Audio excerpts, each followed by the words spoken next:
Is there a second? Second. Any discussion? All those in favor? Aye. Approval of the minutes. Motion. So moved. Second. Discussion. All those in favor? Aye. Can we get Jody Brooks to give us a safety brief? Good morning. Thank you, Chair Stein. Safety is a core value here at JEA. I don't have the, thank you. For those attending the meeting in person, it's a little bit of a different meeting room that we're in today. So just be mindful of their surrounding. The safety briefing information protocol is displayed on the screen. It's also in the materials. If we should have an emergency, please follow the safety guidelines for the headquarters. For those that are attending virtually, please be mindful of your surroundings. Thank you, Jody. Comments from the public? Actually, there's a meeting, we put this meeting overview now in the package just to kind of talk through. Ted and I tag team this committee, just for the committee members. Mr. Orender, Ted covers the finance portions of it. I cover the governance and the audit portions of those disciplines. And this is just a listing of the various items that are going to come before you. I'll point out there's a handful of action items that will need action by this committee as we go through the agenda that you just approved through the motion. So quarterly financial review. Well, now we'll get back to public comments. I'm sorry, I took you out of order. I'm awfully sorry, but now if there's any public comments.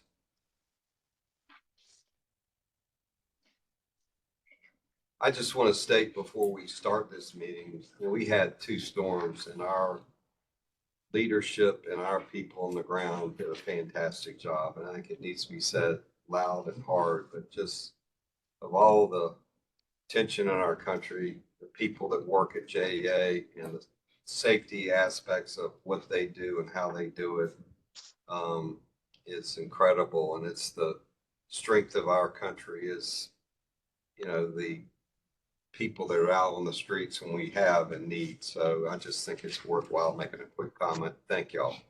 Yes. Hear, hear. Now we'll go to quarterly financial review. Ted.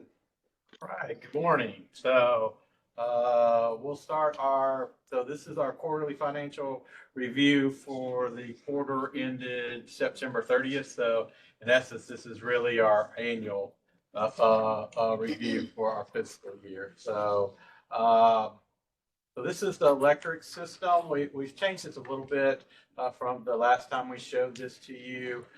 Worked with Mr. Morales on trying to make these slides a little bit more concise. So this is a electric system budget to actual review. So you can see on the top our 2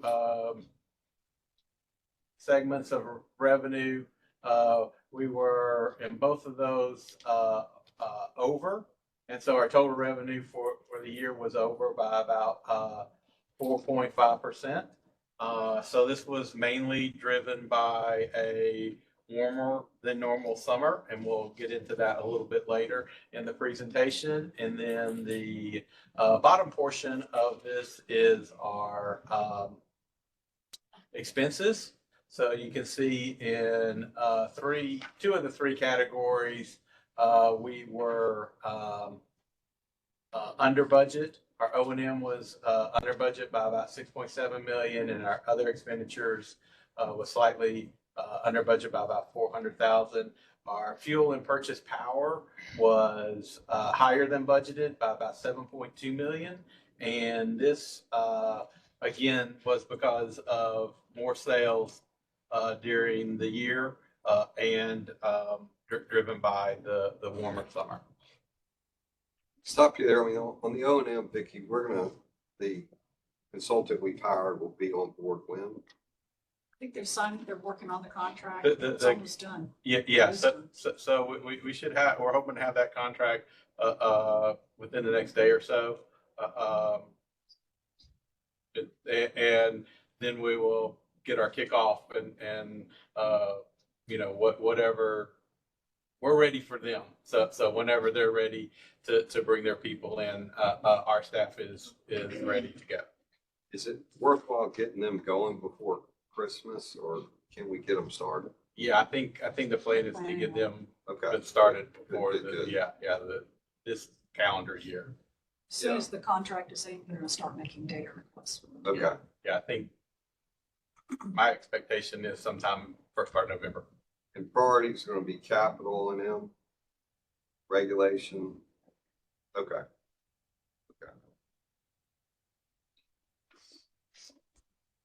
All right, so we'll move in. This is a new slide. So this is just showing the cost per megawatt hour of electricity. So we generate about in 2024, it was 67.5% of our power was self-generated, and then we purchased about 32.5% of our power. So the math on that was 8,900,000 megawatts generated and about 4.3 megawatts purchased.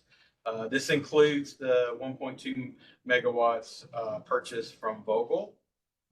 So you can see that our generated power is less than our purchase power, but that's the way that we have our system set up. So if at some point in time the market is lower than what it costs for us to generate, we buy on the market. But purchase power, part of that is PPAs, right? Yes, sir. Yes, sir. That's, just make That's sure. Vogel, our new solar, Shear. So all of those are incorporated. All right, so this slide, we are moving away from looking at budget to actuals and looking at actuals from year to year. So in FY24 compared to FY23, we sold 3.1% more power in kilowatt hours than we did the year before. So and you can see down in the right-hand corner, the number of heating degree days was up by 194 compared 23 versus 24. So that is what we're seeing as the driver there.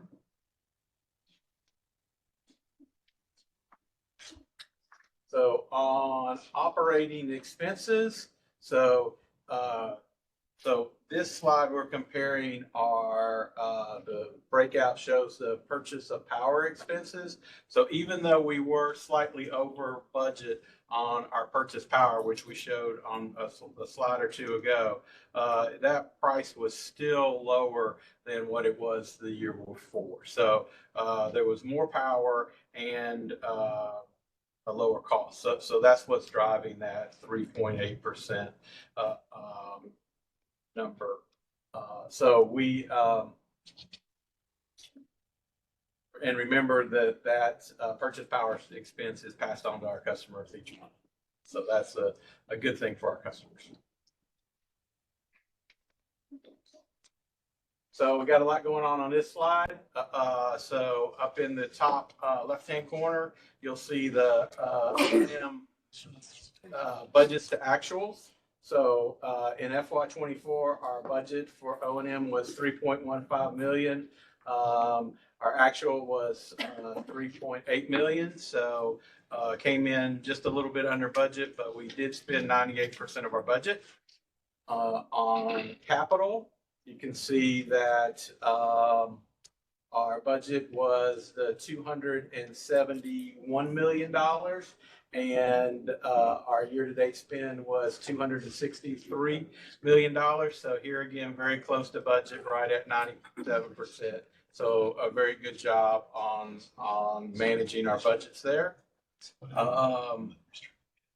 This bottom graph represents our cash and investments on the electric side. So just to show the trend during the year. So cash has dipped slightly during the fiscal year, but our days of liquidity are at 198 days with our target being 150. So we are still well above our target, but it has dropped from 236 days of liquidity at the end of last year versus 198 days at this year.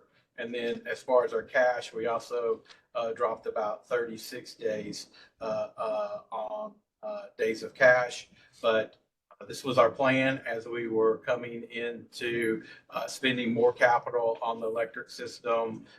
We were going to spend down some of our cash before we went out and started borrowing money. So this is right where we thought we'd be. So I think we're in good shape. Some of that cash is rate stabilization, right? Yes, sir. In fact, a portion of that is 246 million. yes, 200, which is about 70% of that. MG, do you want to, I mean, it might be worth Ed just going through what that rate stabilization fund is, really. I Sure. think it's worth everybody understanding it. Yep. Sure. So as we knew that Vogel was coming online over the last number of years,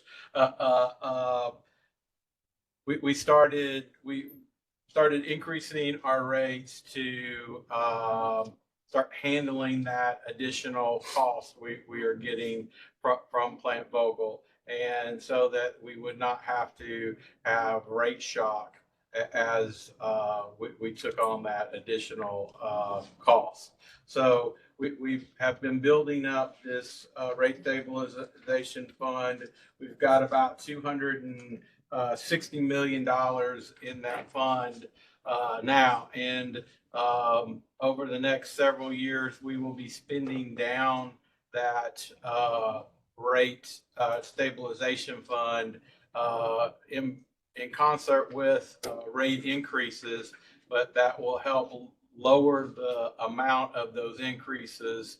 But we still need to continue to have the increases so that we don't have rate shock at the end of this. So we are working on a glide slope with that rate stabilization fund and supplementing our rate increases with that. So over the next 3 or 4 years, we will be able to handle the cost of Vogel, which will be over the next 20 years, without having to have large rate increases. When did that start, Mr. Chairman? When did they start building that 260 million fund? Joe, 2 years ago. 2 years ago. Yeah, to put that number into perspective, we shared with the media yesterday afternoon that our projected total revenue requirements from MEAG over the next 20 years, beginning in calendar year 25, are about 221 million per year. And the reporter said, "Is that per year, or is that total?" Per year, relative to the 246 million we set aside in the rate stabilization fund. So we're going to work that rate stabilization fund down over the next 5 years, but it's certainly not going to offset. And of that 220 odd million, 170 million of that's debt service. So those are big numbers. And just to put it in perspective, our O&M budget for electric, both in 24 and 25, was $315 million. So not that much less than what it's taken us to run our whole system. So it's a significant amount of And money. and I might be wrong, MG, but it's like 110 megawatts per unit, right? 103. 103, 103 per unit. So for 206 megawatts of power, it's expensive. I shared another number that's appropriate here because Bobby worked on this contract with us for share with FPL. There is a capacity payment for that 200 megawatts, so almost the same amount as Vogel. It's a capacity payment. I can't share the exact number, but it's 1/10 the amount of the debt service on Vogel. Yeah. So you could do the math. All I right. just can't share it. I understand. No, that's great information. I had, and I'm glad the public is getting wind of it, so they understand that the pains that JEA is going through to deal with these massive, large increases that are going to be coming. Thank you very much. No, but what he's talking about, plant share, we exchange with Florida Power and Light, 200 megawatts of coal for 200 megawatts of gas for 10 years. Their entire combined cycle fleet. Yes. Which, if you think about that, and we did it under COVID.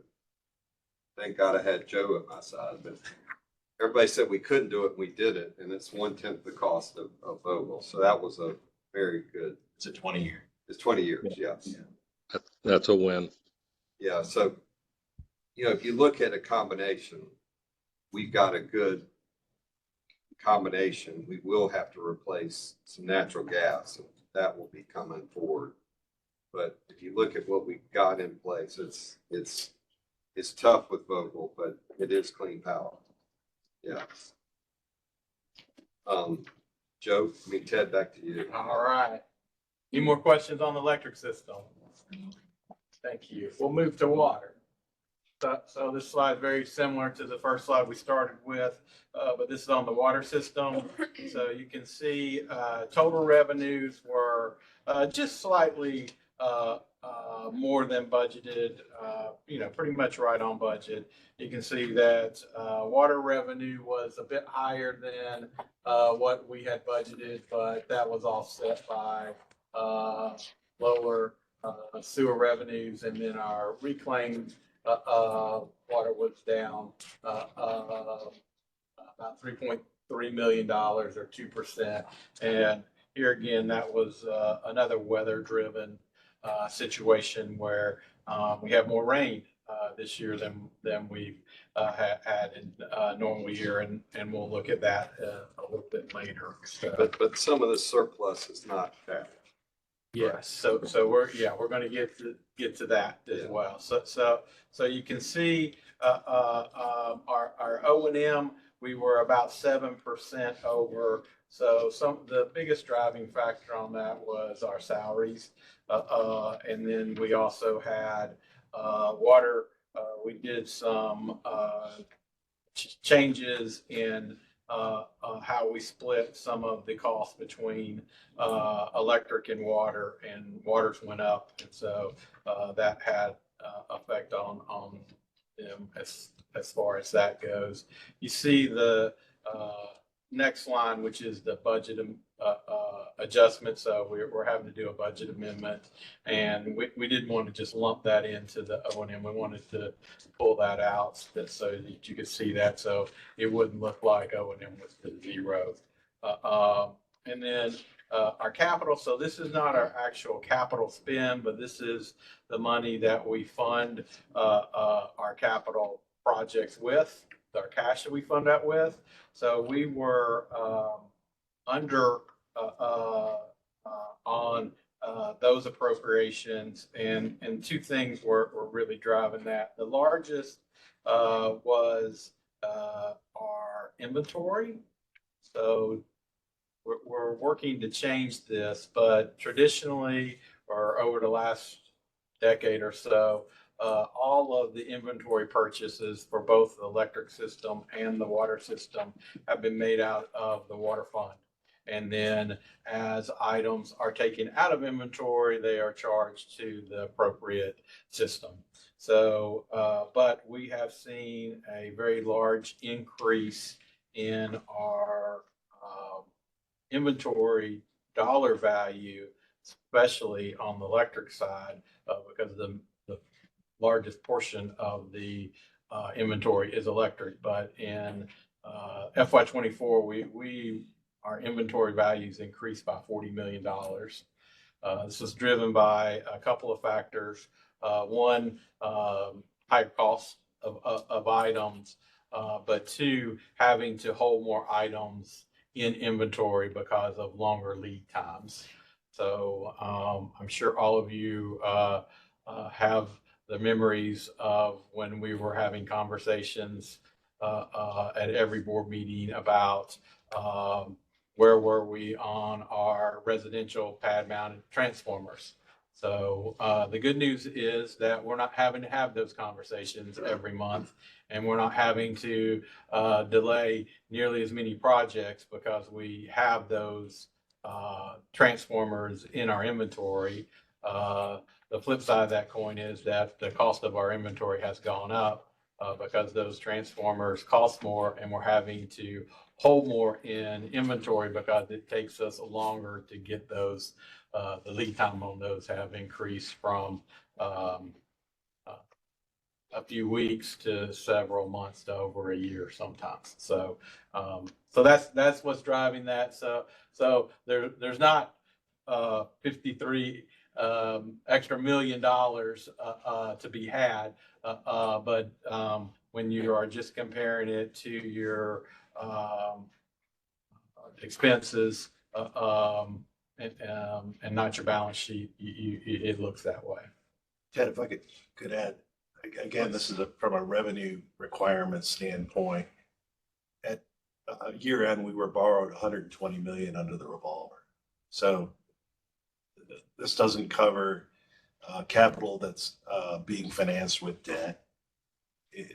This is kind of a narrow, it's misleading. We had to put some caveats around it in terms of, because folks are seeing this surplus, and it's not a true surplus because we're borrowing right now in water. MG, you have any questions? No, sir. I got it. All right. All right. Thank you.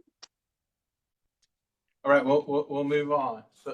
So let's look at our base revenues on the water and sewer system. So again, the first slide we were talking about was budget to actual. This is comparing FY23 to FY24. So when we compare our number of KGALs sold, we were up 1%. You'll notice down in the right-hand corner, again, I alluded to the increased rain totals. So if you look at FY24, our actual was almost 72 inches of rain during the fiscal year. That compared to 50 last year, and our normal being about 53 and a half. So a lot more rain, especially in the second half of the fiscal year.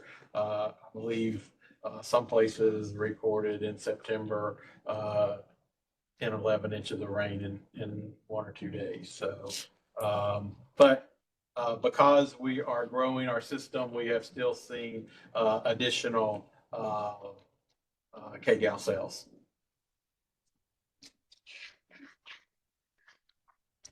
And we'll move on to operating expenses. So if you compare FY23 to FY24, our operating expenses were less than 1% higher.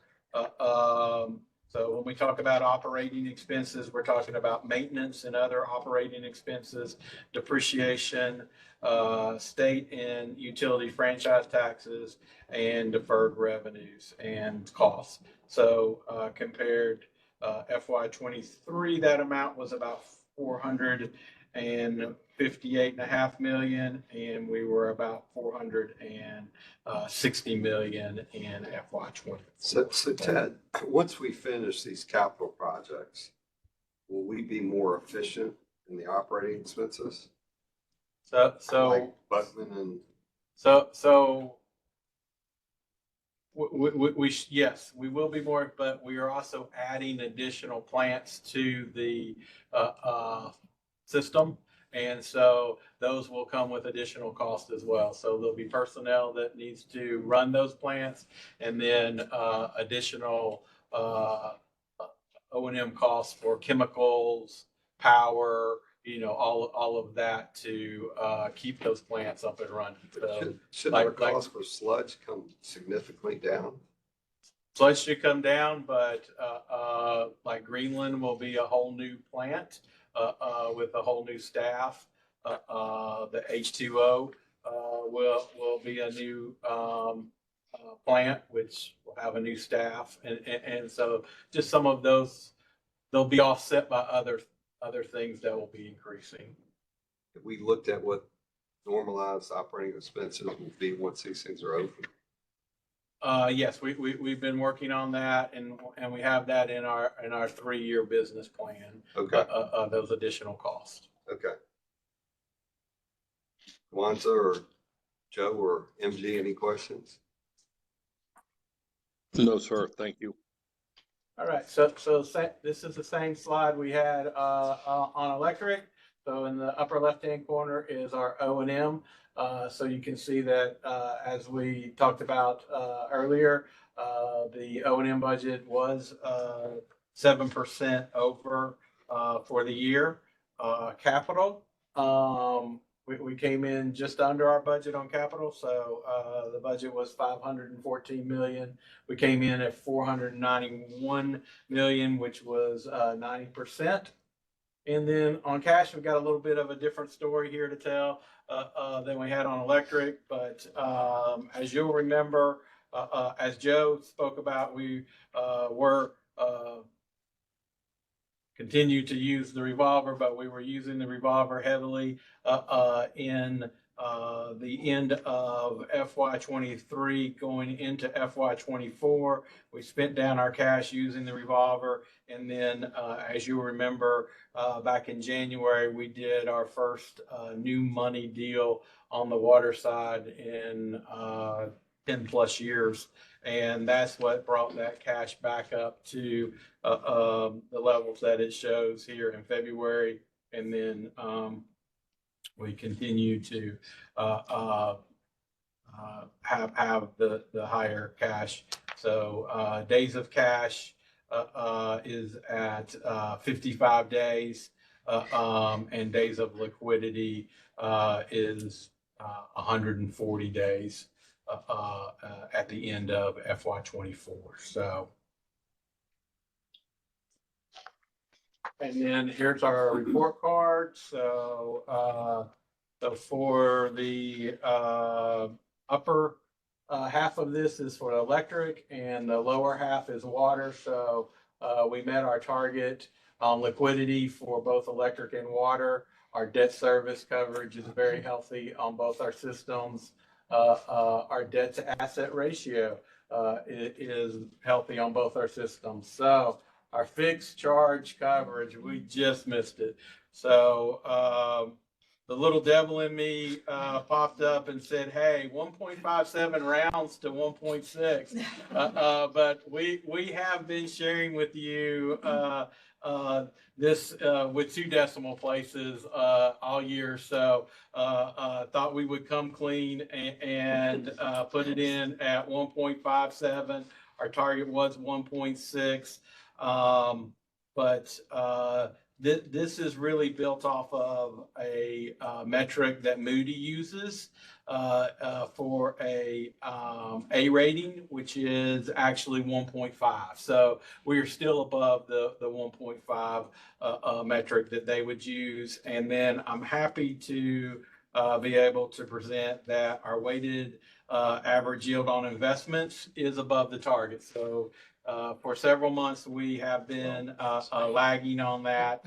We are at 4.66% is the weighted average yield on our investments versus our target of 4.54, which is the 2-year treasury. As you're all aware, there was a rate cut by the Fed in the last few weeks. And so that has helped. And as we've talked about in the past, we are always lagging that Fed curve. So as if there are additional increases, which seems to be the way that we'll be headed, we should continue to stay above our target on this area.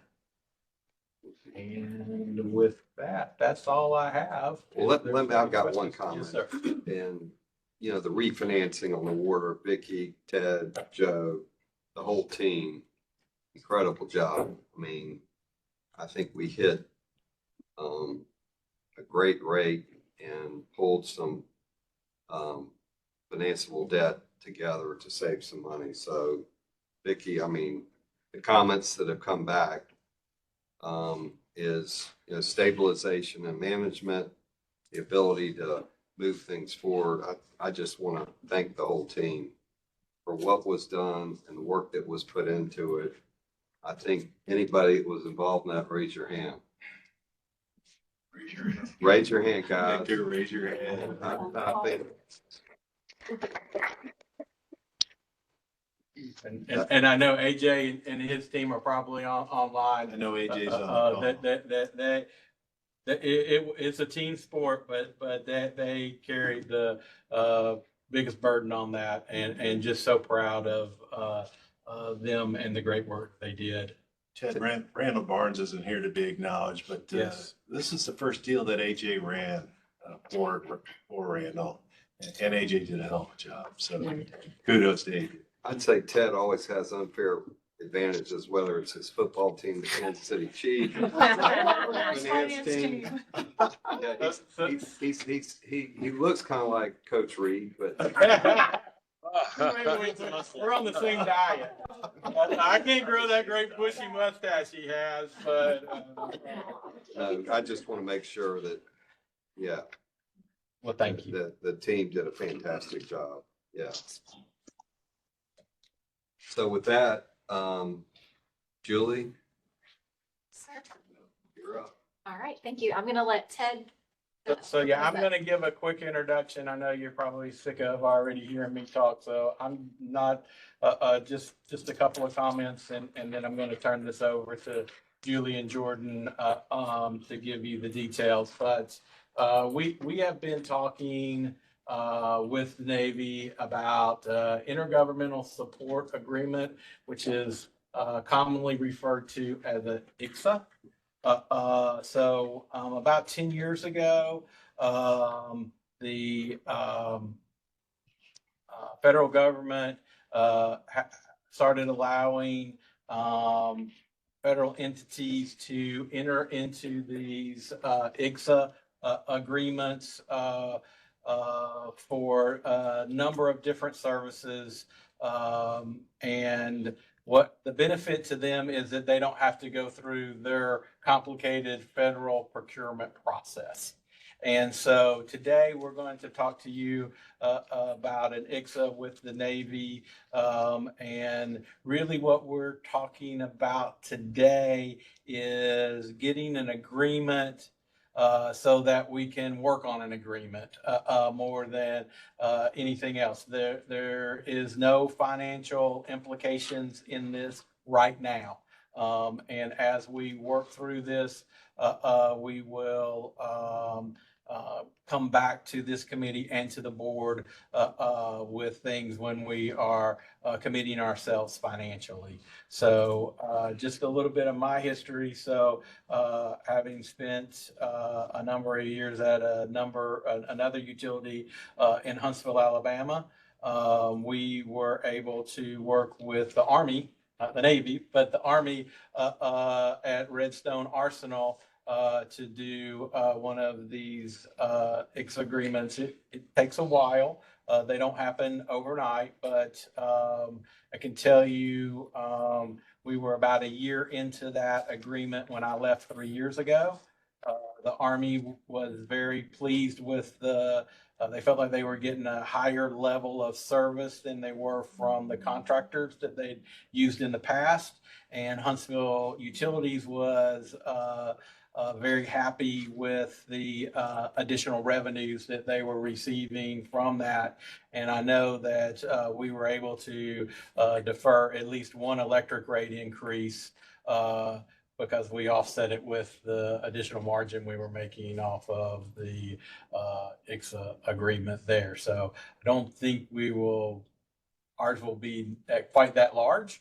But any additional margin that we can bring in is going to soften the blow of any rate increases that we have to have for our other 500,000 customers. So I'm excited that we're having these conversations, and I'm looking forward to good outcomes. So with that, I'll turn it over to Julie and Jordan and let them give you all the details. Thanks, Ted. Good afternoon.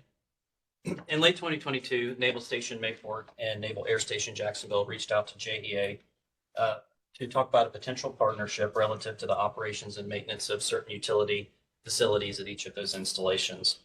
Collectively, the Navy is JEA's largest customer and Jacksonville's largest employer. And while most Jacksonville residents are familiar with the installations, it is noteworthy that NAS Jax is the largest Navy base in the Southeast region and third largest in the nation.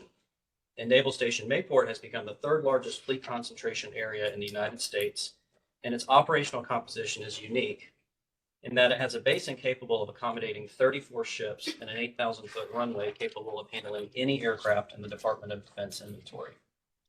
Considering the aging infrastructure at both installations, the Navy expressed that ensuring continuity of base operations through a partnership with JEA could provide operational and financial benefit.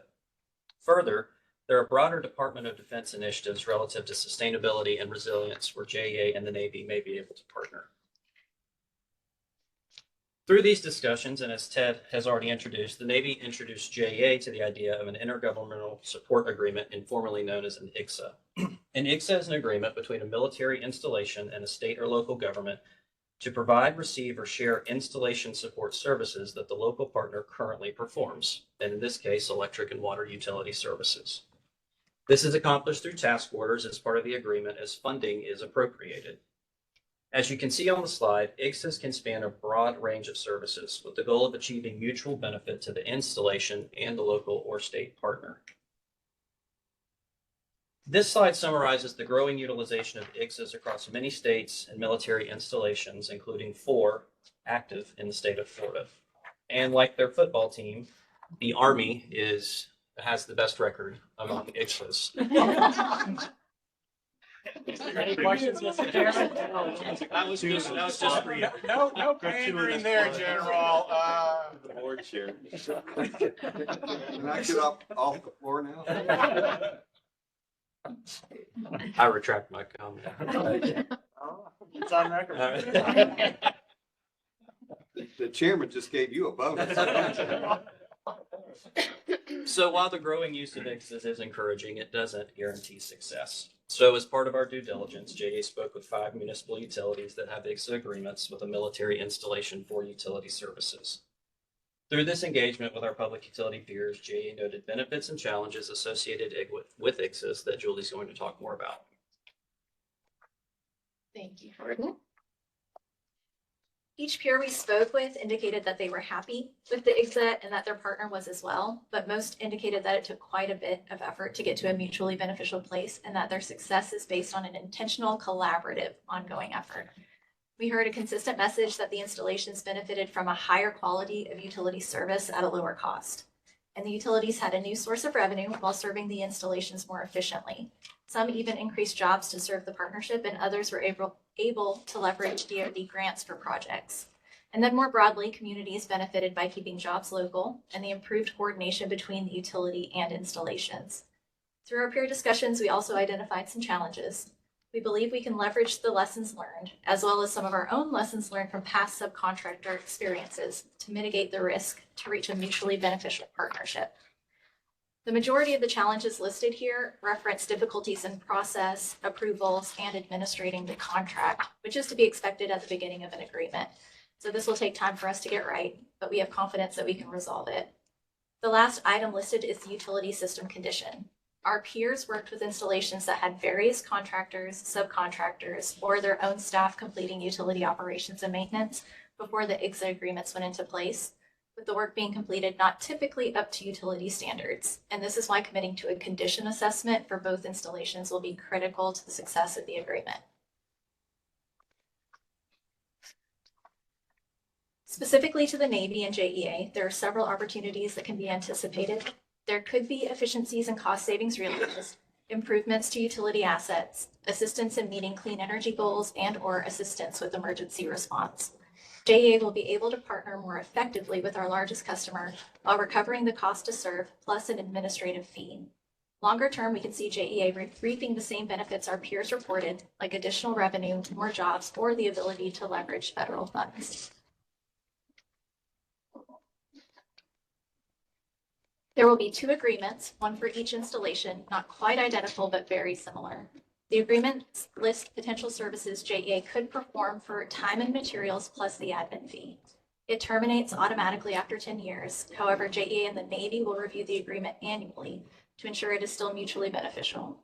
It can be modified or terminated at any time with mutual written agreement, or one party can terminate with a 60-day written notice. This agreement does not commit JEA to any project or obligate any party to expend funds. It is a mechanism to allow collaboration. It is an agreement to agree. JEA will work closely with the Navy to iron out some of the administrative challenges we mentioned before, how to initiate a project, how to bill, those kinds of things. We've already completed an RFP for the condition assessment on the utility infrastructure at both installations, which will be imperative for JEA to offer utility services. And we plan for that effort to be one of the first projects completed under this agreement. With that, I will move it to Ted. So our ask today is that the Finance, Governance, and Audit Committee recommend to the board approval of the agreement at their meeting on Tuesday. Following the board approval, JEA will execute the agreement, and we'll move forward with the condition assessment at both sites. And then the results from that will drive a pilot project, and we'll move to the next steps, and we'll we won't go into the dark with that. We'll be sharing those as we work with the Navy. Is there a motion? So moved. Second? What's the motion? Just to clarify, motion. Clarify the motion to recommend to the board to accept and approve this, the tentative agreement. Is that good what you need, Ted? Yes, sir. Okay. There's a motion, a second. Any discussion? The off-ramp, the 60 days, are there major hurdles that would need to be cleared in order to terminate the agreement if it's not if it proves to not be advantageous to JEA? I believe it's just written notice. It's just, Unless I'm incorrect. If we had outstanding task orders that were in progress and we decided that we wanted to execute the 60-day off-ramp, there would need to be discussions with the Navy about how to pull out of those task orders, how to arrange for any transition. And depending on the nature of the project, we might still have items that needed to be completed. What exercising our 60-day off-ramp would do is it would allow us to say, well, we're not going to entertain any new task orders under the agreement, but we could potentially still have to complete outstanding items.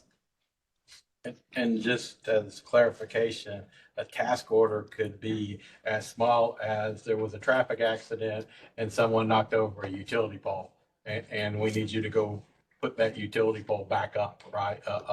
It is not multi-million dollar tasks. Sometimes they're very small,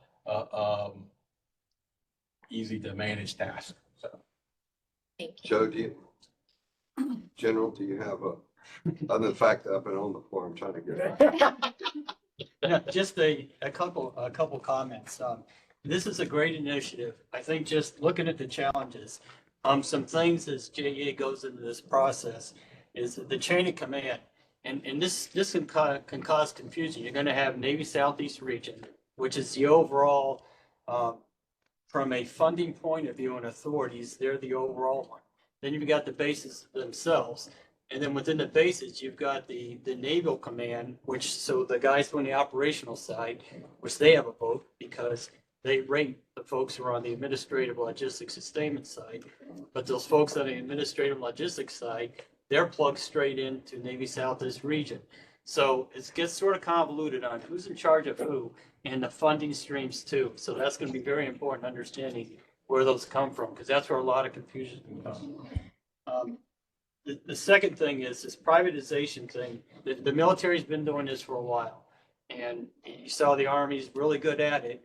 And also there's been some pretty bad horror stories too on it just not coming into fruition because confusion on what exactly the requirements were. So again, we got to be real crystal clear on what exactly are they asking us to do and what can we do on it. And then you get to the point of, so what is the current status of their infrastructure? And we know it's probably going to be bad, but then, okay, so how the heck is that stuff going to get fixed and who is responsible for what? And that's where there's been a lot of disconnects on, we thought you were going to fix it, you thought you were going to do it, or okay, we're good to go. Then 2 years later, it becomes a real mess because it really wasn't done to standard. So just understand exactly what those standards are, it can't be glossed over. So this involves a lot of work. It can work, it'll work great. But overall, you got to watch the potential PR disaster where 3 years from now, they come back and say, JEA messed this up because there was some disconnect that, you know, we thought we were 90% there. We got to make sure we're 100% sure on what they want of us, what we expect of them, et cetera. But it can work. It's just we can't be, you know, glossed over. It's going to be complicated. Thank you. So Kwanzaa, can you protect me? No, I mean, on a 30,000 foot, I think it's very important that, Mr. Chairman, that you stay involved if you're willing to, because I think getting this thing done could be very positive for us.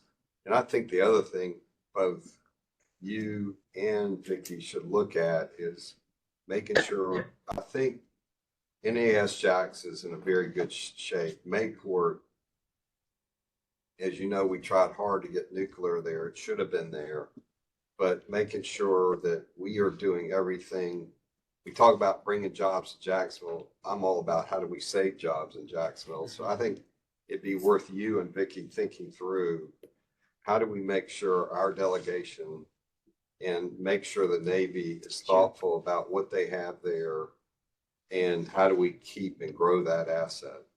I think that's going to be very, very important for jobs in that part of town. So I think, Vicky, I would suggest that you and the chairman work very, you know, side by side on this initiative with Jordan and Julie, but also making sure that we're also thinking through how do we keep Mayport alive? Because I think dollars are going to be very, as you know, the defense budget is going to come under scrutiny. And at some point we could see this, and I think we should be proactive.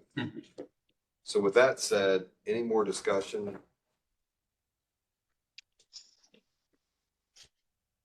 With that, as long as General not make any, he's got to be nice to the Navy because we got to bring him in here.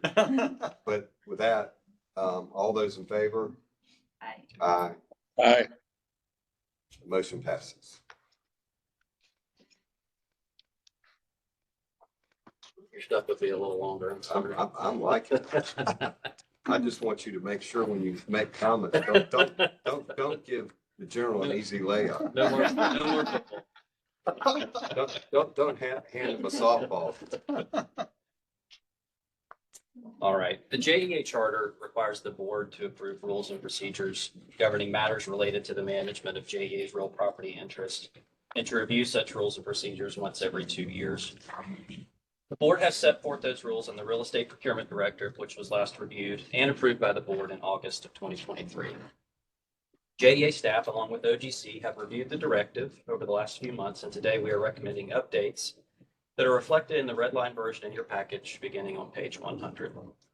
Several changes are administrative in nature and were added or amended to ensure consistency with the JEA charter. Additionally, certain sections were amended or added to provide operational clarity with respect to the acquisition, disposition, and management of JEA's real property. While most of the changes fall into the aforementioned categories, there are 2 proposed changes I would like to specifically address. First, staff is proposing a change related to the declaration of surplus property in section 4.03. Currently, the board must declare any JEA property surplus to the needs of JEA, regardless of value. Staff is recommending that the authorization to declare JEA property surplus be consistent with the approval levels for property acquisitions as outlined in section 7 of the directive. Practically, this means that only parcels with a value exceeding $2 million would require the board to declare them surplus, unless other circumstances as outlined in the directive would require board action. Second, section 6 related to long-term strategic sites has been removed.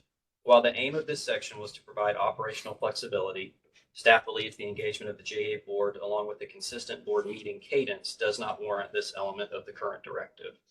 We believe this change will provide the board with a consistent level of governance related to the sale of JEA's surplus property. Staff is requesting that the committee recommend approval of the revised directive to the JEA board as outlined in Resolution 2024-55. Happy to take any questions. Is there a motion? So Second, Second. discussion?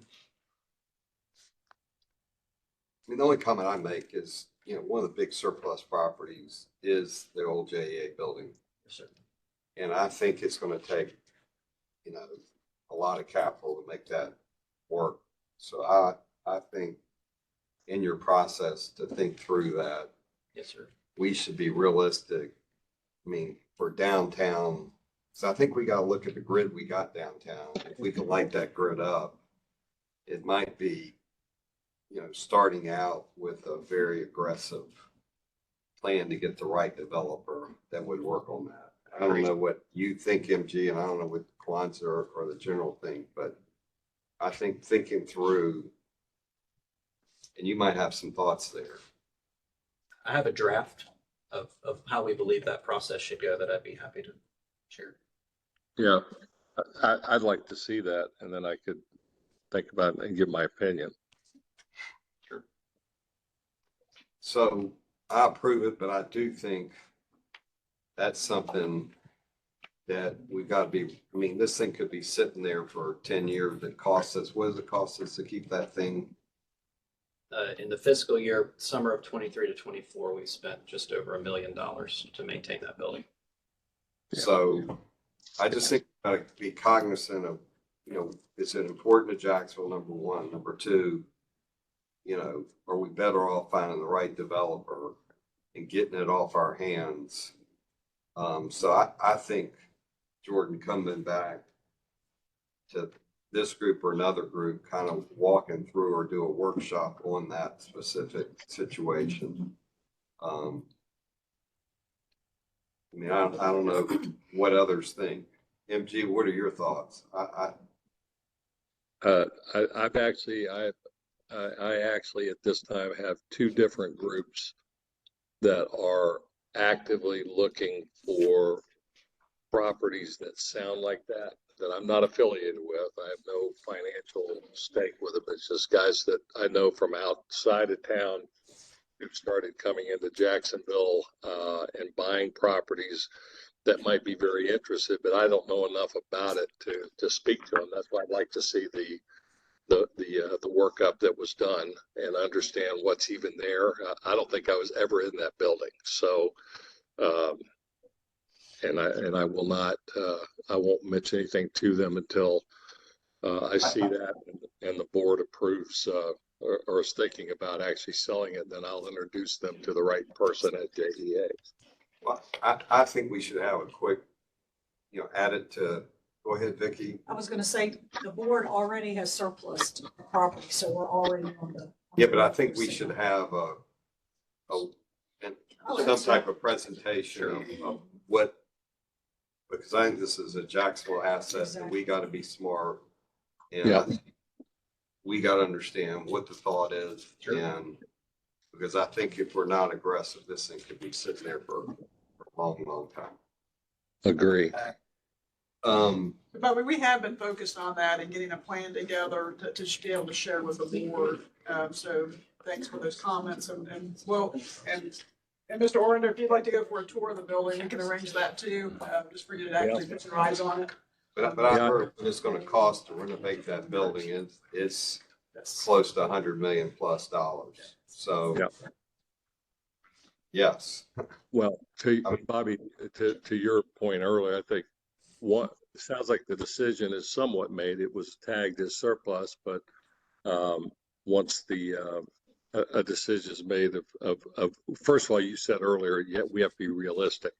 If it's going to take that kind of money to rehab it, it may or may not have very much value as far as someone purchasing it because of the subsequent investment they'll have to make. But it's got value to us in that it takes $1 million a year out of our operating budget and actually allows that building to turn into something that's a benefit to the city downtown.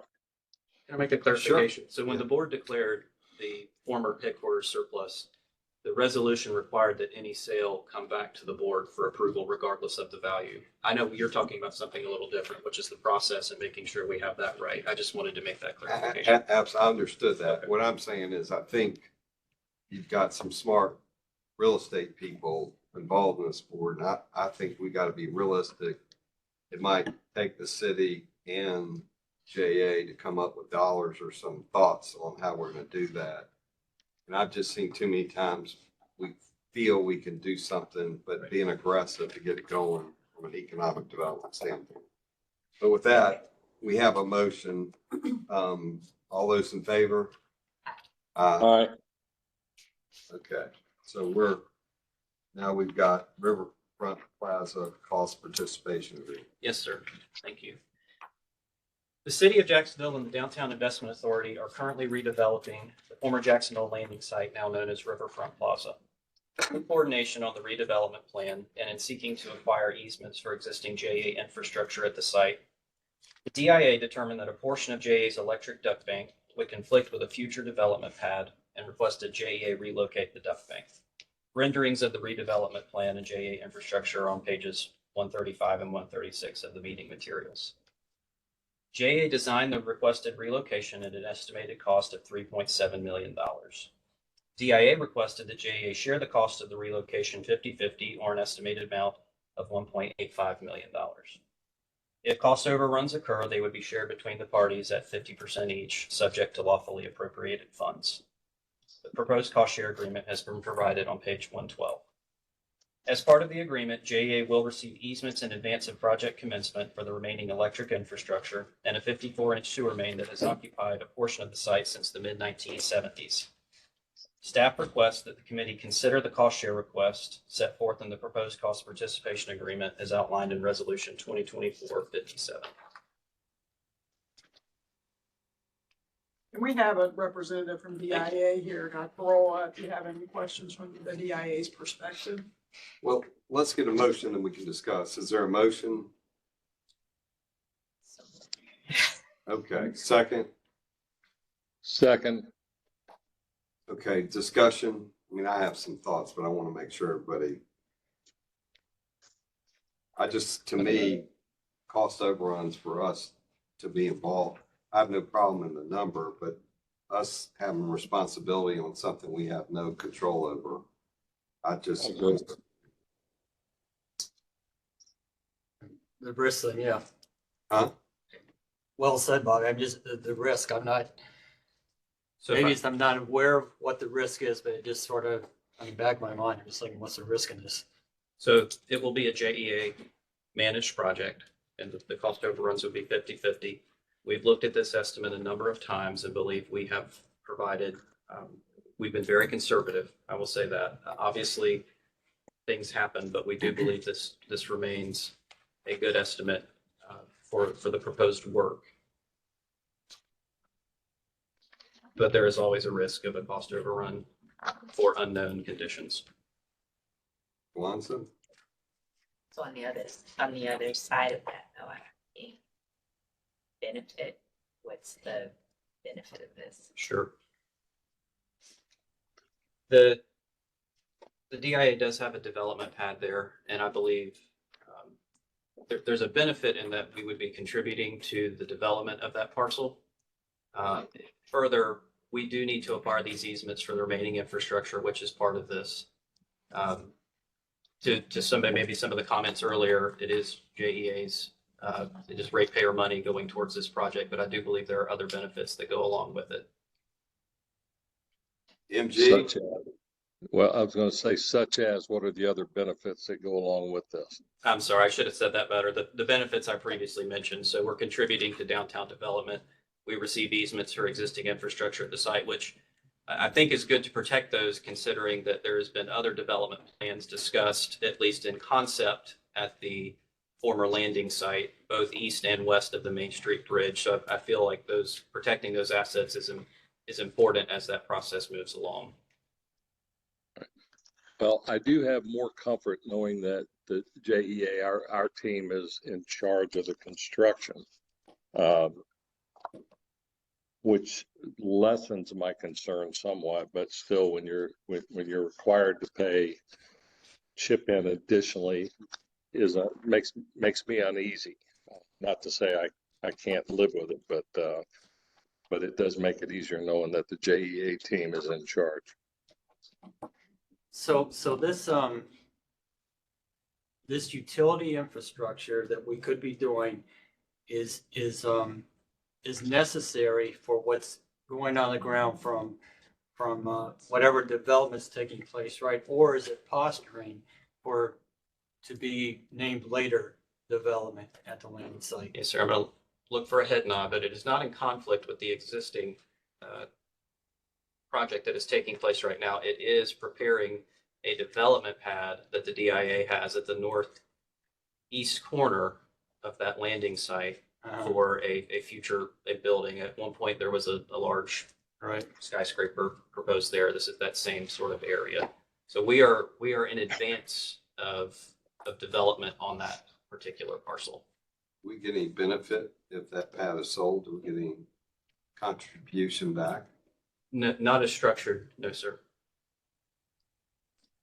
Is that something we should be thinking about? I think you could think about it in that way. I think you could also think that short of the relocation happening, you know, if it were to be a rather large structure, it would be some sort of revenue generation that would be accommodated by that relocation. So I think you could look at it both of those ways. MG, what are your thoughts? I absolutely like what you said. I mean, if you're getting ready to sell that whole pad, would there not be something for JEA on the back end to offset our costs to set it up? I did hear very loud and clear the benefits to us, getting that pad relocated and all the easements for future. But it's still, you know, it's $1.8 million to $1.8 million. You want to get it back if you can, and not long term through utility rates. So I don't know if I think it's a fair point to raise in the discussion and the negotiations. I would certainly, it's free to ask.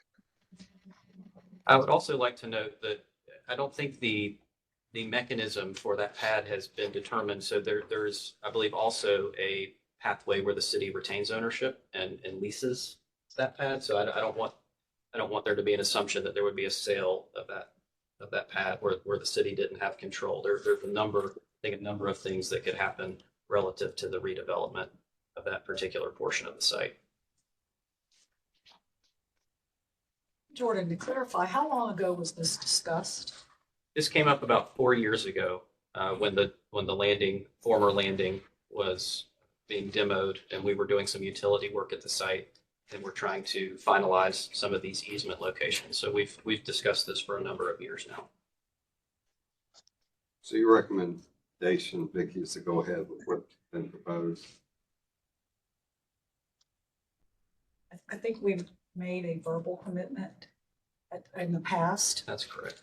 Would you explain that? Sure. Prior leadership made a verbal commitment that JA would participate in this project at 50%. Obviously, other details come into play, like cost overruns that we've had to negotiate with the DIA. But in general, a verbal commitment was made on this project. Okay, there was a verbal commitment.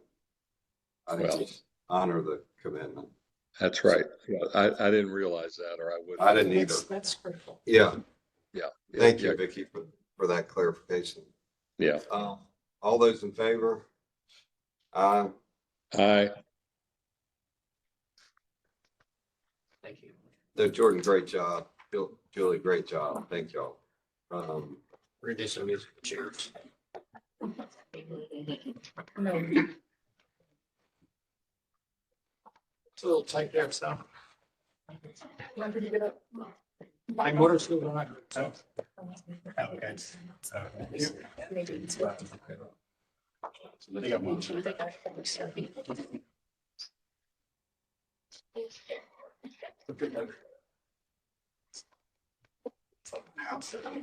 The audit portion. We can either take a 5-minute break or keep going, and I'm gonna have to run to the bathroom real quick. We can take a 5-minute break. Yeah.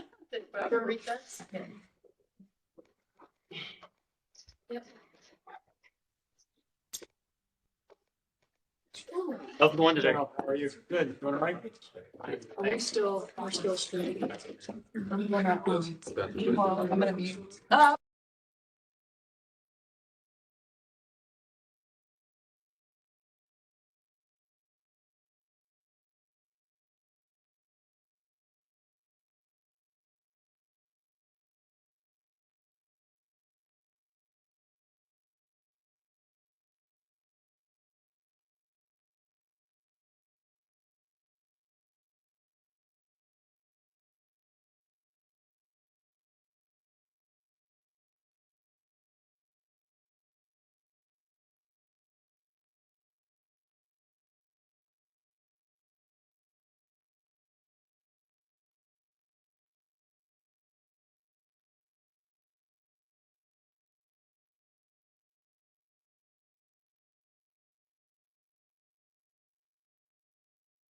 Board committee members. Lee Montanez, Director of Internal Audit Enterprise Risk.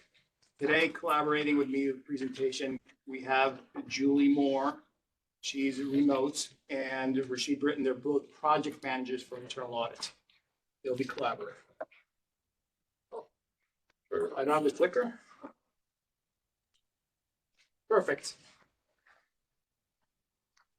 This is our snapshot of fiscal year 24 audits and at year end.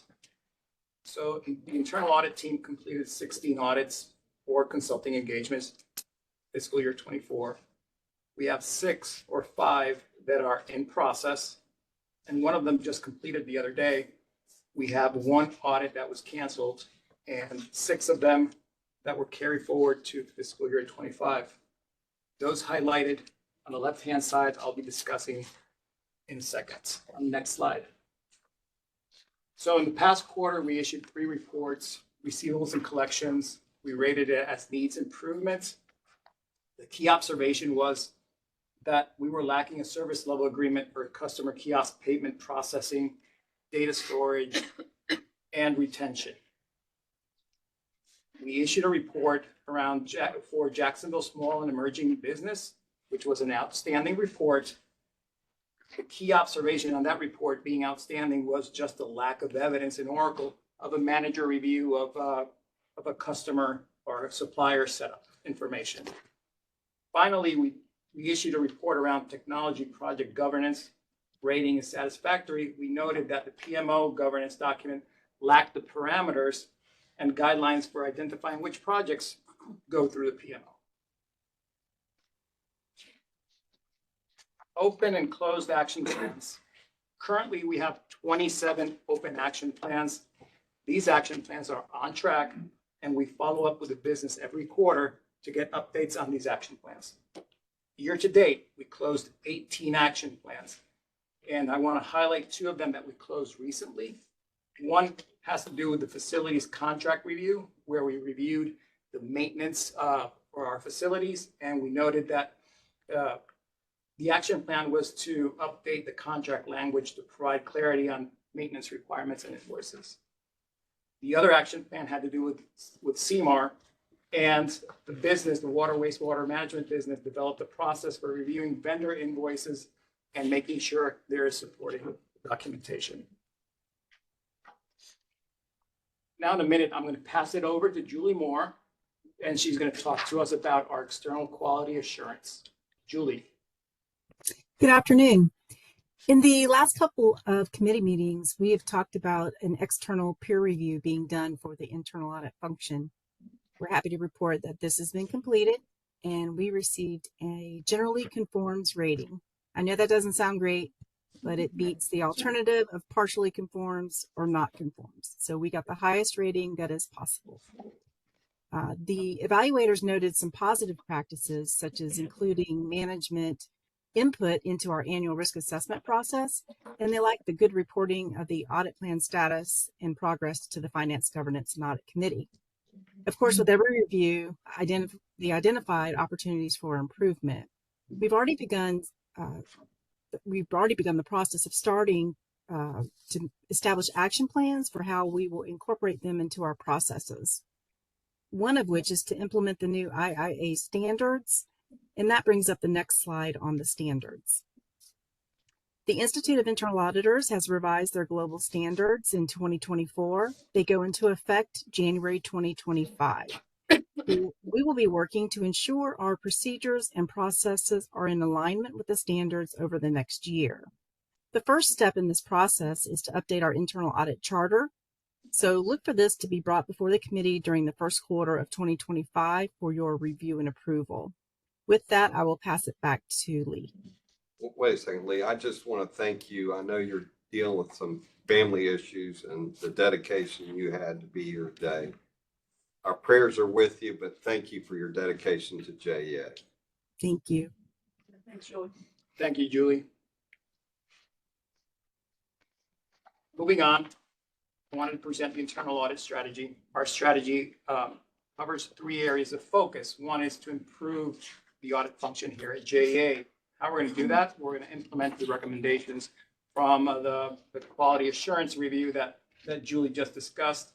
We're going to incorporate those new standards into our policies and procedures, and we're working to implement a new audit software that's going to help us be more effective and efficient in what we do.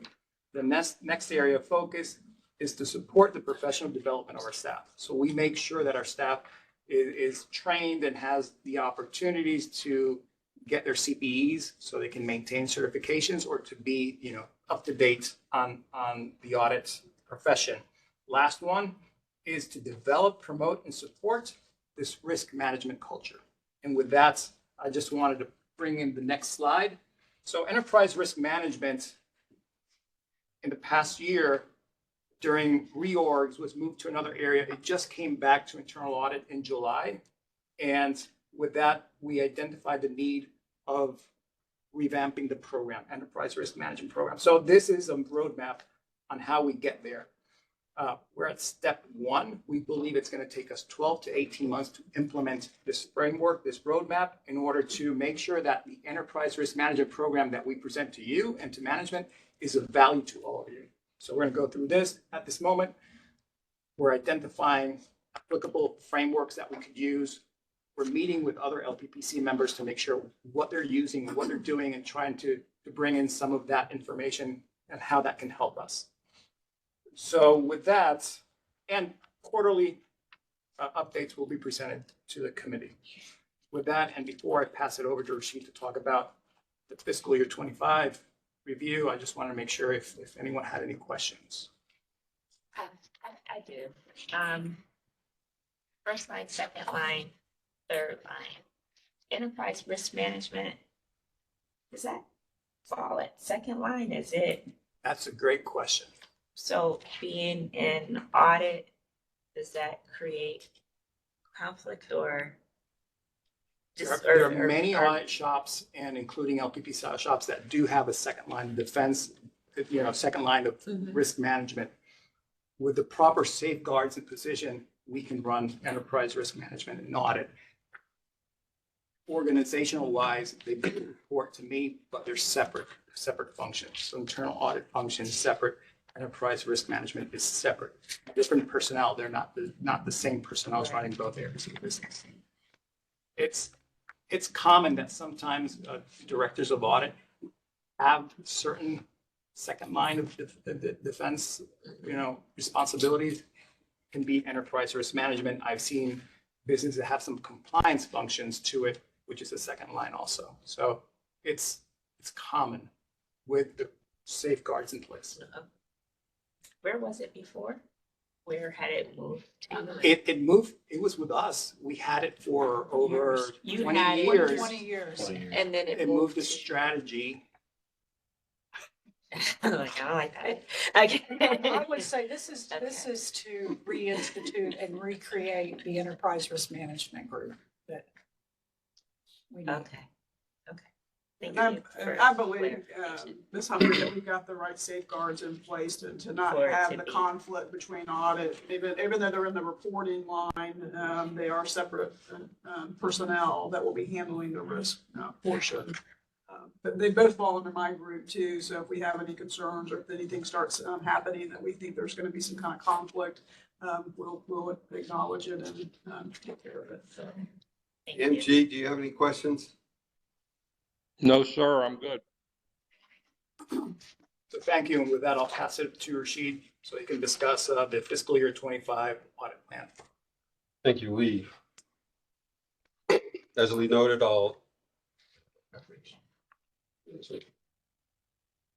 yes, here it is. Talk about the FY 25 audit plan and its development process. So our process takes a lot of different key pieces of information in order to come out with a final product, which we'll see on the next slide. So some of the key inputs is we take information from our FY 24 audit plan, some of the results, some of the themes that we see across the organization. Additionally, we sent out a risk assessment survey. This year, we sent out 71 surveys to directors and managers. We had a 91% response rate. So great response rate. Those surveys speak about operational risk, financial risk, fraud risk, governance risk, IT risk. So we also use that information. From there, as Lee mentioned, are kind of revamping our ERM. So we are still integrating and having those roles and responsibilities and those safeguards to kind of use information from the legacy ERM program to kind of integrate with our current one. And then lastly, we meet with all the VPs and chiefs one-on-one, talk about risks, things that can go wrong, emerging trends, things that we need to consider in our overall plan. From there, kind of that second silo there, we kind of prioritize the risks, we assess them, we score them, look at them quantitatively, look at them qualitatively, and then we develop our preliminary plan, and then we share it with the CEO, get her feedback. And here we are in this last silo here in October, and we'd like to present it to you all, the board. So here on the left side, we have 14 audits. These audits cover all operations of JAA, water, electric, compliance, IT, finance, human resources, etc. The top right, consultant projects. These are where we work with other entities within JAA to help them. The Greenie, we help with some of the green initiatives, making sure that the credits. The Maritime Transportation Act, we help with facility area as far as making sure that their plan is in compliance. And lastly, in the bottom, we have our recurring audits and projects, EY, something we worked on the last 3 or 4 years to help mitigate some of the costs there. Where this year we did a lot on the planning stage in March and April, and we're actually currently working with EY right now. And the TEA, that's a member review of a lot of the organizations from the LPPC, contribute to basically an external audit report of TEA. We have operational auditors as well as IT auditors helping on that. For more details, you can all see it in the supplemental material, Appendix C, engagement objectives, scope, budget hours, time in, what auditors are on which ones. You can see all those details there. And with that, I'll take any questions on the audit plan. And if no questions, we'd recommend that the committee, we would suggest that the committee recommend the board to approve the internal audit plan at the next board meeting on October 29th. Why don't we get a motion, then we can just have discussion. Is there a motion? So And a second Second. discussion? So, Jody, do you have any comments? Regina, do you have any comments? No, I think the proposed audit plan for fiscal year 25, they've been pretty detailed and getting suggestions for what would be the top ideas for to be audited this year, what disciplines are necessary, and I think this is a good plan. I don't have any comments. The only thing, the E&Y and the Energy Authority work, how many hours? I mean, we do contribute quite a few hours in those audits as well of the audit team. And I commend the audit team for doing that work for these other groups, and it saves money for real dollars, especially on the E&Y front. With respect to E&Y, I believe the numbers maybe north of 40,000 now in savings. So Yes, that's pretty accurate. we're this year we have budgeted close to 500 hours to assist them.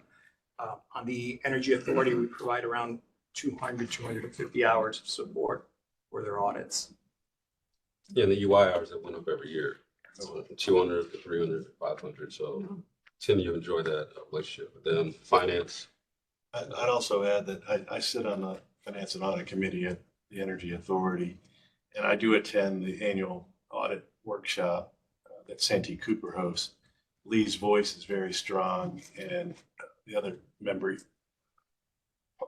of the Energy Authority listen to Lee. So I'd just like to add that under the audit, the first one, the contract review of work spend, we added that. It's kind of a direct result of staff, but also a board discussion. That's the firm that does the contract and temp services, of which we have quite a few. Ms. Humphrey brought up, we should look at that and see if it makes sense to keep that or bring some people internal or whatever. So I think real that's a pleased with that fantastic one. suggestion. It's going to be a big one. And then some other things. And we did have, we're going to add next year, I think, culture on this and do a culture audit of how our people are feeling is going to change. It'll be hard to do. And hard to do, period. Right? yeah, and that one, I think there may be a recommendation that's coming down from the Audit Association, but that one kind of gives me a little angst, because you have to think in terms of the confidentiality of, You're talking about surveys culture? that your culture, Yeah. yes. So if you're saying you're gonna audit culture, then now you're almost saying that I'm going to potentially write you up or penalize, not write you up, Oh, I but, hear. kind of give you a tick mark for expressing what your experience has been. So it might change behavior. It's a good one. It was on here and I took it off and we thought about maybe next year, but with your comments, I think that'll be It's off. something I wouldn't take it all. I think it's worth discussing. it's something to think about, and Yeah, that's just I think you- another. Not this year. I think the team, not this year, but I think the team, I can tell you from where we were to where we are today, Lee, I give you guys a lot of credit.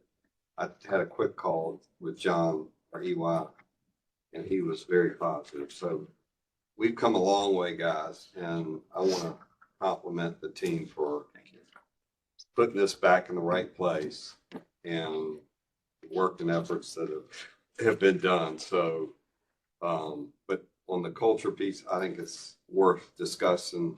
It might be worth, once y'all have a thought, get Kwanzaa involved and get her input. Absolutely. But I wouldn't take it off. I think it's just, a discussion item to always think through. Culture is very important. And how do you measure it and how do you keep it, forefront? Is this the right place or is there another place? Yeah.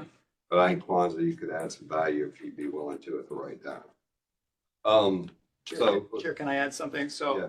I did want to appreciate the board, the committee members because for the first year, we sent out a survey to the committee and board members, and we got great response from all of you. So we appreciate that. It's helped us, look at it two ways, on the risk side, as we develop risks, and on the audit side. So we appreciate that. Thank you. With that, Joe? Just one, so with this, and the incoming K3 team coming in here, is that, I'm sort of, maybe I shouldn't be, but is that going to stretch you all sort of thin? I have no idea what they're going to be, needing to dig into, or you shouldn't be affected by that. Okay, good. And if it were to happen next meeting, we can discuss and we'll bring it to the table. Okay. The only thing I'd say is I think K3, we were thinking of getting them started 2 months ago. I think it's going to be most of next year. And I just think we should not fast track those guys. I think we should make sure we get quality results. With that, all those in favor? Aye. Okay. Regina. Thank you, Mr. Chairman. Our long-awaited, greatly anticipated changes to our board's rules and policies. I don't have a presentation. As part of your ongoing duty under the charter to review your governing documents, our chair, General DeSalvo, and thankfully kicked off the effort a few months ago for you to take a look at your board's rules and policies, your bylaws, your operating manual, to update it, freshen it up, and get some changes. He also put a call out to each one of the board members to take a look at the policy, a draft. We'll provide you with a draft and to weigh in. I would like to thank all of the members who called and talked and provided guidance and asked questions and gave us some insight to how we needed to clarify. And our goal in making some of the revisions was, we also had input from staff, was to make the documents, both documents, the bylaws, as well as the manual, clear, so that you would have a reference guide. So if you look at your bylaws, they're the things that you do. And if you look at your manual, as these are how you do the things that you do.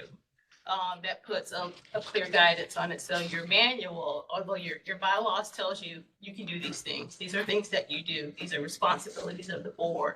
When you refer to your manual, it should clarify how you do those things. For example, you're required to meet. If you look at your manual, under your bylaws, you're required to meet. If you look at your manual, it tells you how you meet, when you can meet, what types of meetings you have. You have different meetings. You have your regular board meetings. You have your special meetings. You have executive sessions. It tells you when and how those are conducted. Also, what we found when we read through, clarity as to who can act and when they can act. A lot of time when we look at the old document, you would see references to JEA can't do. And you're wondering, is that the chair can act? Is that the CEO can act? So we, as an ongoing thing, we added clarity as to who can act, when they can act, things that fall under their purviews. So those are some ongoing themes. I wanted our conversation and my presentation to be more conversational, so I didn't prepare slides. I am going to walk you through the substantive changes that we incorporated, but I'm also going to be asking you for some guidance on a couple of items. So one of the things we did, if you look at your bylaws and you look at the manual, you should have red line copies in your packet, but you won't need it. I'll walk you through it. If you look in your bylaws there, in your manual, the same topics are covered, but they're supposed to be. So for example, the role of the chair, you have a chair. If you look in your manual, it tells you the chair's responsibilities. So the topics should mirror one another. If we look at the bylaws, which will probably be kind of a better outline to tell you what's in the manual and the changes that we made in the manual. One of the substantive changes that we added were laws that apply to board members. That should be something that, one, when you look at your bylaws or when you look at your manual, you should readily know. I'm subject to the Sunshine Law. I'm subject to the Public Records Law. I'm subject to these certain ethics laws. So we included a provision that tells you what laws you're subject to. That's one of the substantive changes that we made. Another one of the substantive changes that we made were your committees, the establishment of your committees. When we looked at the previous documents, they were written so generally, sometimes it was difficult to tell what committee was supposed to handle what business. So we added some changes. You have standing committees. There's a difference between your standing committees and your special committees. We made that difference clear for you. So you have 4 standing committees. You have an executive committee. You have your capital projects committee. You have the finance, governance, and audit committee. And there was a request from board members to reestablish the compensation committee. Those committees are established by the board, and it clarifies your standing committees are established by your board. Special committees are committees that you would have to handle one topic items. For example, we talked about the old building. The chair would be able to establish a special committee of board members to talk about a single item. That committee would last for a specific period of time rather than just being an ongoing committee. And it's a different type of committee than your standing committees. Your standing committees, if you look at your manual, we have when you meet the things that fall within your purview. If you look at the special committee, again, the chair would be able to direct the special committee and he would assign the chair and the board members of that committee, as well as this is a topic that we would like you to review and come back and report to the board. So again, it clarifies who establishes what and what the duties are of each committee that's established.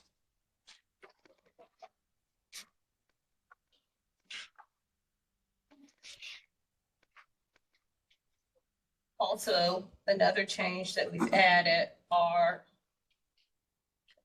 policies and procedures around your meetings. Who can call a special meeting, notice for special meetings. We made those changes consistent with the state statute. Another ongoing theme in your manual is we made some refreshes based on the 2020 changes to the charter, as well as your state statutes. When we went back and looked, it looked like the last time the policy had been reviewed might have been right around COVID. There were some special rules in place during COVID, which kind of weaved its way into your policies and procedures. We've taken those out. We've done a review for changes in the law, changes in any changes in the state law, changes in the charter, but also changes to our local laws dealing with the code and the local code of ethics. So we've gone ahead and incorporated those changes. We've also put, with respect to your meetings, when you meet, that for things for your agenda, notice requirements, but also we've included a provision dealing with public comment. It gives you some rules, how to handle public comment during the board meeting and kind of enumerates that for you. It gives you guidance. Again, your manual is designed to give you guidance in how to handle your meetings, how to conduct meetings. The purpose is to make them more orderly, but also to improve record keeping. So we've provided for the board officers as well. You're required to have a chair, a vice chair, and a secretary. So we've laid that out. We've also clarified when the chair is not available, how that's handled. The vice chair is authorized to act when the chair is not available. The chair is indisposed to the extent that they're incapacitated or they can't continue their duties. There's a procedure now included for replacement of the chair that falls within your purview. But when we were dealing with that, there's an issue that comes up when we have our board secretary. Sometimes our board secretary is not available or available for a meeting, and they're required to do a couple of duties after the meeting. We had a chance to talk to Melissa, and what we've typically done is have the chair do a resolution or have the chair direct in the meeting. With your permission, what we like to do is just incorporate a provision that allows the vice chair to serve as the acting secretary. And I think we think that'll make it a little more efficient. If it's enumerated in your rules, you won't have to take time in the meeting to specifically provide for that. So with your permission, if you just give me a consensus, we'll add a provision that allows the vice chair to serve as the acting secretary when the secretary's not I available. thought but we've been doing that, haven't we? We have been Yeah. doing it. You had, each meeting when the secretary's hadn't been available, you would specifically do something. We can save you that time. I got if it. you Okay, enumerate it in your meeting. So with your permission, we'll include a provision to allow for that. Agendas. Again, with shade meetings, we've specified and kind of expanded according to state statute, when you can conduct a shade meeting, under what set of circumstances, because you all are aware, there are only limited incidents where you can have an executive session. So we've spelled that out in your board's rules and policies. It's not left to chance, you're not guessing. It's here, you can refer to it. Of course, we're always available to answer questions, but it's clear for a number of reasons. Just as well as your board's rules and policies, you have access to it, the public has access to it. So it increases transparency where they understand these are the rules surrounding how you are available to establish these meetings. In certain instances, the chair can call a meeting on his own volition, a special meeting, for example. But if the chair's not available to do that, 3 board members can do that. That clarifies, it's not a sunshine law violation when they've gotten together to have this. There's also an AGO out there that states these types of things. But for the public, if they see a conversation between 3 members trying to establish a special meeting, you don't have the perception of you're trying to violate the sunshine law, you're trying to circumvent the sunshine law.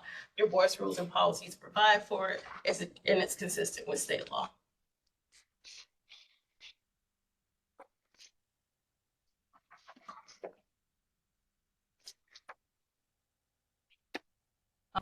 Another substantive change that we've made and what had been consistent with board members, I think each board member that I've spoken with, were provisions dealing with your virtual meetings, physical forum, and participation by board members. Board participation. We put in the meetings for virtual, we put in procedures for virtual meetings. A lot of it helps to facilitate better record keeping because sometimes you'll have a delay. So we put in provisions that when you're allowing members to participate virtually, we'll do a roll call vote to make sure there's a clarity. We've also put some requirements in for board members who are participating virtually that we can hear them, that they participate, they're available to participate. But we clarified it consistent with state law, current state law. There are a lot of relaxation of rules during COVID. And again, we think the last change was during COVID. So during COVID, there were a lot of remote meetings and there was an executive order. The governor issued an executive order. The order has expired. So we went back and reviewed your virtual meeting requirements and put in some more guardrails to make sure that it's consistent with state law, as well as it's discouraged. And physical presence is encouraged, but we've also put some rules around when members are allowed to participate virtually. They have to get permission from the chair. And again, we wanted to make sure that's in your rules so that you don't have the perception of members talking outside of the sunshine. The chair gives permission for virtual participation. There's a notice requirement in advance. Let us know that let the chair know you're gonna be meeting and get permission to do so. As part of the attendance, because that has been a consistent comment from board members since I've been here. That's been over 3 years. Each year, when you look at your board rules and policies, you've talked about participation and attendance. The frustration, and I understand it, is because this board does not have the ability to appoint its own members, nominate its own members, or remove its own members. So your ability to enforce rules related to removal for lack of participation or attendance are limited. However, we have put in language that's aspirational. Board members are expected because we have individual responsibilities incorporated into for board members. So participation is expected. We put a number assigned to that. We expect board members to be present at least 70% of the year for board meetings. We've also captured when the board meets. That was provided in our 2020 changes to the charter. Again, although I think it's I don't think I'm positive. It's at least 8 times a year. Of course, you can meet more, but we're telling board members, if you're going to serve on the board, participation is expected from you, and this is how much participation. And again, that comment had come in consistently from board members. So we put language in that incorporated that responsibility and that expectation for each board member. And among the last of the substantive changes, or these are the big ticket items we put in. We removed, there was a provision, I think it may have been added in the last go around, regarding economic development. In light of the board's limited duties enumerated in the charter. And again, the charter change went from giving you expansive and implied powers to only these powers enumerated. That was part of the 2020 change. And because economic development expansion was not enumerated in those powers, we removed that policy from your board's rules and policies, just for clarity's sake and to make it consistent with the charter. And the last change that I think is notable is surrounding your capital projects. You have your capital projects committee, but the CEO is proposing a capital project that exceeds $50 million in expenses or costs. They're required to bring that to the board for discussion and permission, and bring it timely. And by timely, we don't mean the day before. It's proposed, but the CEO has an ongoing obligation to notify the board of notable items, including capital projects, but other notable items such as significant changes in the leadership team and things of that nature. So that's incorporated as well based on our member input. And that $50 million on capital projects was discussed at a board meeting, and that's where it's captured now. Yes. Because one of the things, where do you capture something like that? So now it's captured in your board policy manual, the $50 million threshold. So I appreciate all the work that's gone into this. Go ahead. we have one more ask. I got to get your permission for the secretary change, but also, and this was recommended from staff, I think Joe Arfano may have initially introduced it, separating the bylaws and the manual. Right now, we have them contained in one document. We're going to be looking for your permission to separate the two documents. You approve your bylaws, you approve your manual. We will maintain them administratively as one document for ease on staff. If it needs of your review, but we're asking for your permission to be allowed to separate the two documents. And that assists with financial transactions and when we have to make disclosures and include our. We're asked to provide bylaws for various bond deals, our revolving credit facility, other financial arrangements where the banks ask for bylaws. In the past, we've had to give them the bylaws and the board manual together. It's cumbersome. And they often ask, why did I get, am I supposed to see these? So it just clears up that. But again, we'll separate the documents, but administratively maintain them as one document for your convenience. I'm available to answer any questions. If you have any further input, we're available for those as well. Why don't we go ahead with a motion and we can, any discussion? Is there a motion on these? And the motion would be for approval of the bylaws, the proposed changes to the bylaws in the manual, and authority to separate the documents and administratively maintain them as one. So moved. Second. Okay, a motion, a second, discussion.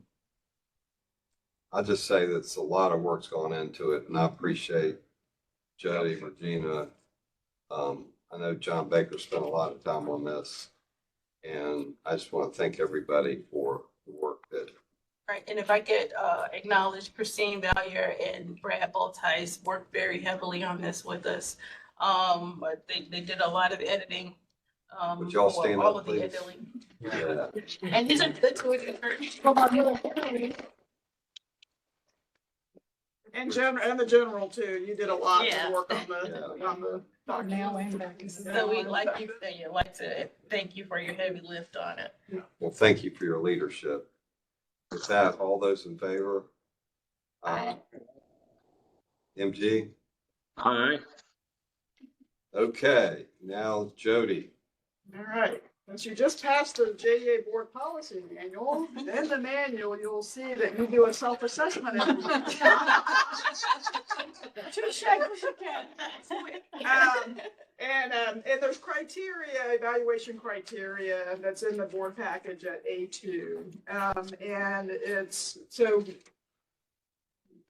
it's an annual evaluation, and I just wanted to walk through a little bit of a time frame of when you do your annual evaluation and the criteria and how we're going to go through the review. And I'm considered the compliance officer and the compliance person, so you'll see that the compliance office will help you with this process. So today we're just kind of talking through the timeline and that you do an annual assessment. At the meeting next week, the chair of this committee will tell the full board that we're in the process of getting our annual assessment done, and that we're going to try to get it completed by December 2nd. And so early November, you're going to get an evaluation criteria. It's going to be the same criteria here, but we'll give you a user-friendly version in an email that'll have the ability for you to rate yourself on the various criteria metrics that's in your board policy manual. Provide comments and then general comments for each of the items. We'll get those back hopefully by December 2nd, and then we'll put a score together and get some evaluation information back to this committee again in the January committee meeting timeframe. And then the chair will report back out to the full board about how you guys think you're doing on your self-assessment. And we need to add another criteria about refereeing between Army and Navy. What's your referee? Kwanzaa's in the middle. I know, she's operating. She's a ringmaster. Designated referee. I say that in jest, but if there's any other criteria or anything else you think you should be, Just tell the general, be nice to me. If there's We're a Navy town. So if there's something we're missing or something that you would want to, how do you think the board's doing as a whole? Give us some feedback on it. But for now, this is the criteria that we're going to be sending out and getting your thoughts on how you're doing as a collective board, and how you're doing as individual board members. I mean, that from an assessment perspective, I think this is a good program and process that we've used in the past. And with that, if you have any questions, there's no action on this item, it's just informational. Well, I just want to thank everybody. This is a lot of content we've covered today, and internal audit, bringing it back to where it is. Thank you. And I just, want to just think through these storms and how lucky and blessed this community has to have every one of y'all involved, not just, people on the street, getting bond deals done. Just building back our culture. I just think we've got a lot to be blessed for, and I want to thank every one of you guys. With that, we'll end the meeting. Yeah, thank you for your leadership, Bobby. Absolutely. Great job. Thank you, MJ. Thank you. All right, thank you. I mean, one thing Joe says is the rating agencies are taking that, and, it's just